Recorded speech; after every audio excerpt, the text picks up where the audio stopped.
Ladies and gentlemen, hey, hi, how you doing? Welcome back to the channel. Thank you so much for stopping by. Today we got a full breakdown of what to expect in our final major update for Battlefield 6 for the 2025 year. And this is of course the Winter Offensive update coming on December 9th. Now, later on this week, we'll go through and break down exactly what to expect in terms of content updates and everything going on there. But this details a ton of gameplay updates, including touching on some key things that have been pretty problematic since really the start of Battlefield 6 and even REDSEC as well. So as you can see, we've got our Battlefield 6 community update, the latest updates ahead of Winter Offensive. They say, hey everyone, welcome to the latest community update for Battlefield 6. With the most recent updates settling in, we're taking a moment to share a deeper look at ongoing and upcoming work across Battlefield Studios as we prepare for the Winter Offensive update. So a little bit of a recap of some of the recent updates they've put out. We of course covered all of these when they ended up dropping back on November 18th, the 19th, even the 28th, as well as some anti-cheat updates,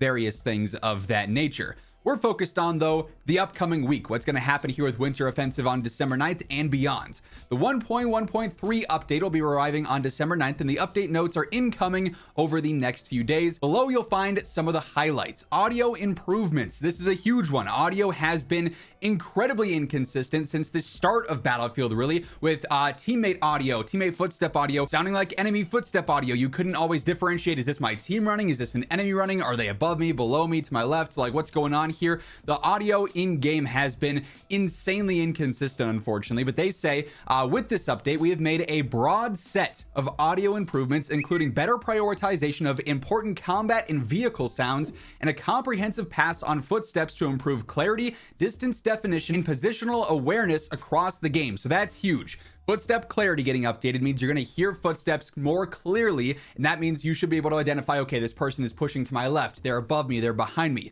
Distance definition, okay, this person's probably on the other side of this building, or they're a couple stories above me, or something like that. Positional awareness as well, kind of falling into that same umbrella there. We have also continued to work on performance and memory issues that could cause sounds such as vehicles or footsteps to sometimes not even play, which has been particularly noticeable on the larger Battle Royale maps. So that's huge. At times, you just straight up would not hear audio in game that should have been playing, including footstep audio, which is one of the most detrimental things that could happen to you in any given match. So this hopefully is fantastic news for audio updates here. They also say mode adjustments. Across Rush and Breakthrough are making major updates focused on improving attacker flow, reducing defender oversaturation, and tightening clarity around objectives. Our goal is to make each push feel more readable, fair, and momentum-based without undermining strong defensive play.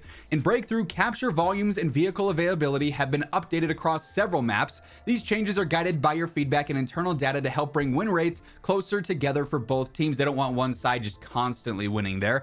As one example, Siege of Cairo now features an additional attacker tank in sectors 1 and 3, along with an updated capture area on B to give attackers a clearer foothold. In Rush, MCOM locations on Manhattan Bridge and Liberation Peak have also been adjusted to give attackers more reliable access and to smooth out the flow between those sectors. Across both modes, multiple capture zones have been reshaped or clarified so players understand more clearly where to contest or defend. Vehicle spawns have also been rebalanced on several maps to better support attackers, where pushes tend to stall, and to reduce setups where defenders were overwhelming vehicle advantages. These updates are intended to reduce bottlenecks, remove frustration points, and create more consistent and engaging fights around objectives. Beyond these highlights, we've also made a range of quality of life improvements across UI clarity, minimap behavior, and controller aiming responsiveness, and more, which you'll see detailed in the full notes. Of course, we'll be covering those when those drop, so stay tuned for that. Be sure to hit that subscribe button to guarantee you're always in the know for everything going on in Battlefield. And of course, as we're continuing to go through everything here, be sure to drop a like on the video as well if you guys enjoy the information. They say, beyond Winter Offensive, we're also looking into recent performance issues reported by some players and are reviewing data to understand where improvements are needed. Hopefully this is addressing the various different like memory leaks and things going on there. They're also making some broad updates to the combat systems. In this update, we've made some improvements across our combat systems to help deliver more consistent, predictable, and responsive gameplay. So with hit registration and netcode, this again is a huge huge element of gameplay that has needed work basically since the beta. This was a conversation back during the beta about having shoot first, die first scenarios, ghost bullets, dying around corners. They said they were going to update things and adjust things based on the beta. Come launch, we still had a lot of the similar issues happening. They say, we are continuing to build on our work to make hitreg feel more consistent, reliable, and predictable during every engagement. With this update, we have improved how bullet trajectories are aligned in fast-paced situations, including cases where shots were fired while transitioning into a zoom. These improvements correct inconsistencies that could affect hitreg and the readability of where your shots are landing. We've also made updates to better handle high-density combat scenarios to ensure bullets register more reliably when multiple players are fighting in close proximity. Kind of crazy that was a situation where bullets wouldn't register reliably to begin with, right?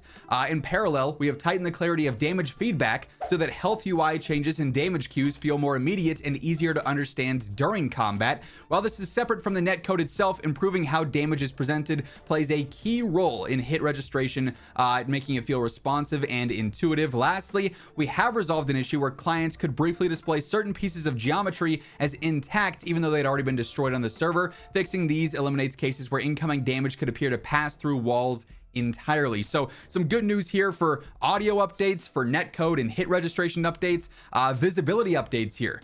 Development is also ongoing to further enhance soldier visibility and to make combat readability feel sharp and intuitive across all environments. In this update, we have refined how visibility effects activate at close range so that soldiers stand out more clearly in darker or low contrast areas. We've also updated prone animations to include more subtle movement, improving the ability to spot soldiers using low profile positions. We're already looking ahead at broader improvements to lighting and exposure, which ultimately I think is probably the main fix for a lot of this, especially in indoor versus outdoor transitions and how characters read against complex environments. This work continues to be a major focus for us, and we are approaching it with the goal of improving clarity without compromising the intended Battlefield visual style.